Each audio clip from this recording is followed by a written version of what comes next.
ఎందుకు వినాయకుడు, లక్ష్మీదేవి, సరస్వతీదేవిని కలిసి పూజిస్తారు? వినాయకుడు విఘ్నాలను తొలగించే దేవుడు. ఏ పని ప్రారంభించే ముందు అడ్డంకులు లేకుండా జరగాలని ఆయనను మొదట పూజిస్తారు. జీవితంలో ఎలాంటి అడ్డంకులు వచ్చినా సరైన దారిని చూపించే శక్తి ఆయనే. సరస్వతీదేవి జ్ఞానం, విద్య, కళలకు ఆధారం. కాని దారి మాత్రమే సరిపోదు, సరైన జ్ఞానం కూడా కావాలి. అందుకే సరస్వతీదేవిని పూజిస్తారు. జ్ఞానం లేకుంటే ధనమున్నా నిలవదు అనే భావన. లక్ష్మీదేవి ధనం, ఐశ్వర్యం, అదృష్టానికి ప్రతీక.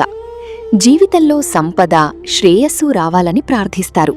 హిందూ సంప్రదాయంలో గణేశ, లక్ష్మి, సరస్వతి ముగ్గురిని కలిసి పూజించడం వెనుక చాలా లోతైన ఆధ్యాత్మిక అర్థముంది. ఈ ముగ్గురు దేవతలు మనిషి జీవితంలోని 3 ముఖ్య శక్తులను సూచిస్తారు: బుద్ధి, సంపద, విజయం.